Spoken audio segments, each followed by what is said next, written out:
Hola a todos, estamos súper felices de estar aquí en un programa más de Familias Comprometidas. Hoy vamos a dar continuidad a un tema que Juan David y Martín Elías iniciaron ya hace 2 semanas. Súper hermoso todo lo que Dios hizo en ese programa y cómo nos habló a través de ese programa.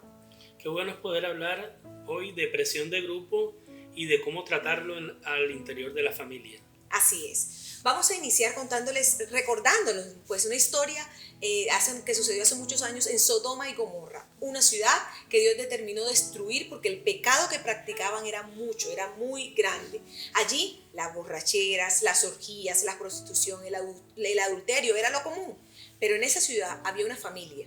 Lot era el padre y tenía 2 hijas que dice la palabra que eran vírgenes, no habían tenido relaciones sexuales, eran adultas ya, eran jóvenes pues y tenían novio y no habían tenido relaciones sexuales con sus novios. Es muy raro ver como en una ciudad que Dios decidió destruir porque la maldad era lo común, lo que se practicaba, existieran 2 chicas que habían sido guardadas en un hogar y que hasta a ese momento eran vírgenes. Era raro, amor, y tremendo, ¿verdad? Cómo esas 2 niñas habían sido guardadas en un hogar, pero además cómo esas jovencitas habían decidido obedecer a sus padres.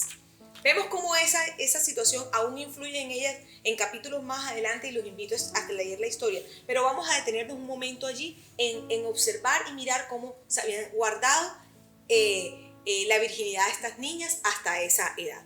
Veamos otro caso que es el de Samuel. Samuel fue el primer gobernador de Israel, tenía unos hijos, 2 hijos exactamente. Dice la palabra que cuando fue viejo puso a sus hijos a gobernar, amor. Y Israel reconocía que los hijos no eran como su padre. Los hijos practicaban injusticia y se dejaban sobornar. Su papá era un hombre justo, era un sacerdote, un profeta de Dios reconocido, un hombre que había practicado, se había comportado durante toda su vida con integridad y justicia, pero sus hijos no eran así. Y el soborno es una presión a tus principios. Así es, llegaban, presionaban, les entregaban dinero y esos chicos entonces terminaban entonces concediendo y favoreciendo a esas personas. Miren ese caso tan tremendo. ¿Y qué decir de Saúl? Saúl, rey de Israel, perdió su reinado. Y perdió su reinado a causa de no obedecer a Dios y a causa de dejarse presionar. Imagínense que estaba en una guerra donde los filisteos, amor, les estaban atacando, habían llegado con muchos carros de guerra, etcétera, y todo el pueblo estaba atemorizado, y quien debía, antes de ir a la guerra, presentar una ofrenda a Dios, era el sacerdote. Samuel no había llegado y Saúl lo que hizo fue coger las ofrendas y él mismo presentar las ofrendas. Profanó las cosas de Dios, y cuando llegó Samuel y le reclamó, le dijo que había tenido miedo y que porque sus soldados estaban atemorizados, él tomó la decisión de hacerlo. Y eso le costó el reinado. Eso muestra que la presión de grupo a veces ni siquiera tienen que decir una palabra, sino que el mismo entorno presiona a las personas y aún más a los jóvenes a tomar decisiones para agradar a otros. Así es, tenemos que tener claridad de las edades y las etapas. Los niños normalmente absorben lo que nosotros le damos, son esponjitas, entonces ellos están ahí, tú ahí puedes depositar tanto en ellos y no vemos tanto como esa tendencia a presionar. Ahora en estos tiempos mucho más, pero no es tan marcado como en la etapa de adolescencia. En la adolescencia tú ves cómo las presiones de los amigos, la sociedad, el momento, las circunstancias han hecho mella en nuestros jóvenes y ellos comienzan a ceder con tal de poder, digamos que, ser parte de los grupos. Pero nosotros, recuerden jóvenes, ustedes no pueden ser como el camaleón. El camaleón, según quien está, según donde está y según la circunstancia, cambia de color. No, deben mantenerse en su color, con la integridad, basado en esos principios, en los valores que han recibido en casa y que han sido inculcados a la luz de la palabra. Ahora bien, podríamos pensar, bueno, eso fue allá en ese tiempo de Sodoma y Gomorra, o bueno, eso sería con esos ejemplos que tuviste allá de Saúl, de Samuel, todas estas cosas. Pero recuerda que estamos en últimos tiempos. Quizá en este tiempo nosotros estamos viendo cosas peores que las que están escritas ahí en la Biblia. Así es. Y lo peor es que ya ni siquiera nos sonrojamos. Y a veces los chicos, los jóvenes, tratan de imitar al mundo en eso y de ir acomodándose como esta goma que venden ahora que se llama Slim, que ellos mismos la hacen y se va acomodando inclusive a cualquier recipiente donde tú la coloques. A las formas, ¿no? Buscan agradar a los amigos, buscan agradar a otros. Y quiero responderte esta pregunta como si estuviéramos en un interactivo, como si estuviéramos en vivo, para quien esté preguntando, ¿y cómo lo hacen ustedes en casa? Yo quiero decirte cómo lo hacemos en casa. Lo primero es decirte que la presión de grupo afecta directamente la voluntad, lo que los jóvenes quieren hacer. O sea, pueden llegar a afectarlo positivamente o negativamente. Ellos tienen unos principios que tú has inculcado en casa, que les has enseñado, instrucciones que les han dado, pero la presión de grupo trata de que ellos hagan lo que el grupo hace para ser aceptado dentro del grupo. Quiero decirte cómo lo hacemos en casa. Nosotros en casa lo hacemos a nivel personal. Yo tengo una frase que es que le digo, cada vez que se quieren comparar, le digo, corre tu propia carrera. Y esto no solamente está en mi corazón, sino en mi forma de ser. Yo creo que si alguna persona me conoce a mí, sabe que yo me puedo colocar esta camisa hoy y mañana me la puedo volver a colocar. Y no tengo ninguna pena, no me importa lo que piensen los demás. ¿Cierto, amor? Yo no tengo ningún problema con que vaya por la calle y diga, allá va Rubén con la camisa que se puso ayer. No hay problema, porque en mi corazón y en mi personalidad yo soy autónomo. Yo tengo autonomía. Y lo primero que debes enseñar a tus hijos es el principio de autonomía. Sé tú mismo, corre tu propia carrera. Tú no tienes que ser igual a los demás. Cuando los jóvenes corren la carrera de otro, es como cuando tú eres de una talla más grande y te pones un zapato más pequeño simplemente para correr con los zapatos de otro, o te pones unos más grandes que te van a quedar grandes, o te van a apretar los zapatos o se te salen. Pero tú tienes tus zapatos propios con los que puedes caminar.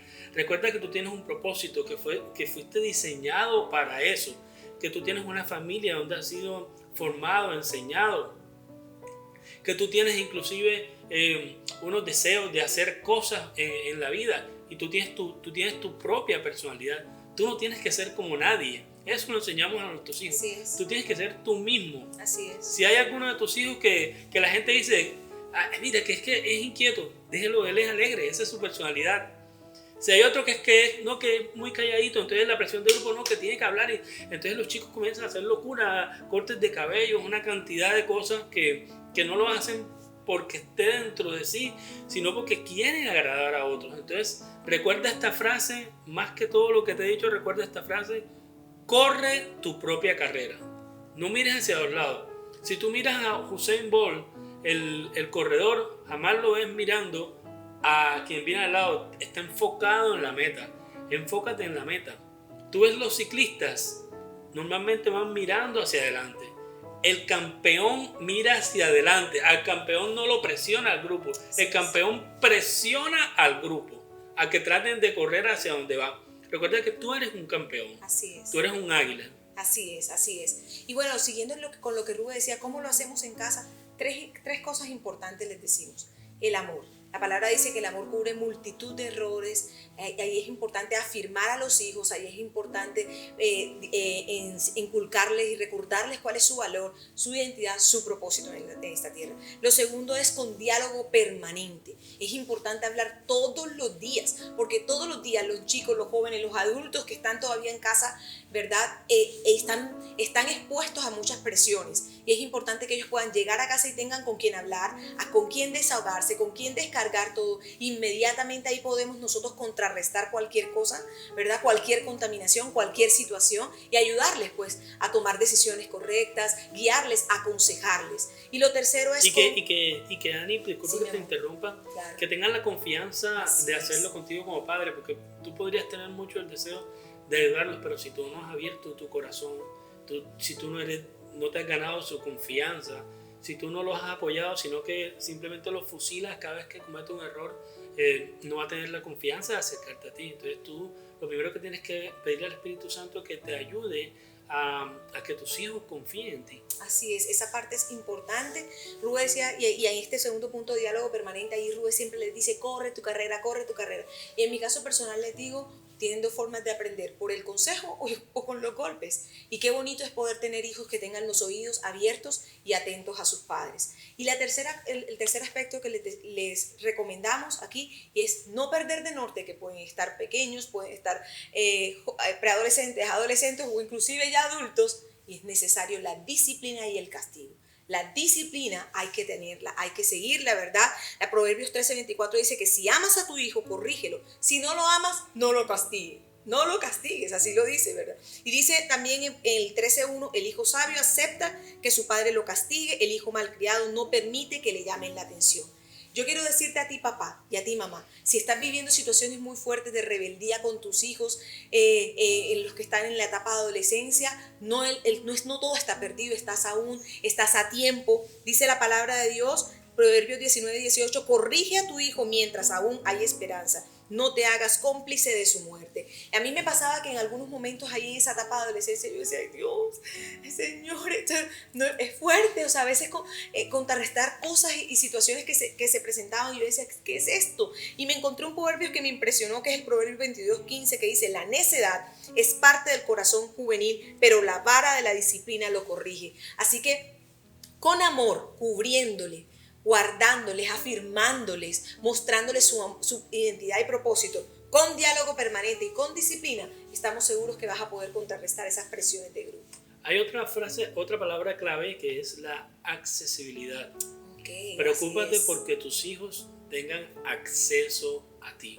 Si cada vez que tus hijos vienen a ti a comentarte algo porque está pasando con sus amigos, y no tienen acceso porque tú eres demasiado ejecutivo, tú estás ocupado, por favor. O de pronto estás muy cansado porque estás viendo el partido de la selección o algo así. Y cada vez que se traten de acercar a ti, no tienen ese acceso, ellos van a buscar ese acceso en otro lado. Así es, tremendo amor, esa parte es importante, de verdad que sí, súper felices nuevamente, como les dijimos al inicio, de estar aquí en este programa más de Familias Comprometidas. Esperamos que este tiempo haya sido de gran ayuda para ustedes. Recuerden, no todo está perdido, todavía hay muchas cosas para hacer. La palabra de Dios dice que Él hará volver el corazón de los padres a los hijos y de los hijos a los padres, así que no todo está perdido. Hijo, está atento, abre tus oídos, escucha a tus padres, y padres, aconseje, guíen, dialoguen, tomen tiempo para estar con sus hijos. Les amamos mucho y nos vemos en un próximo capítulo de Familias Comprometidas. Chao.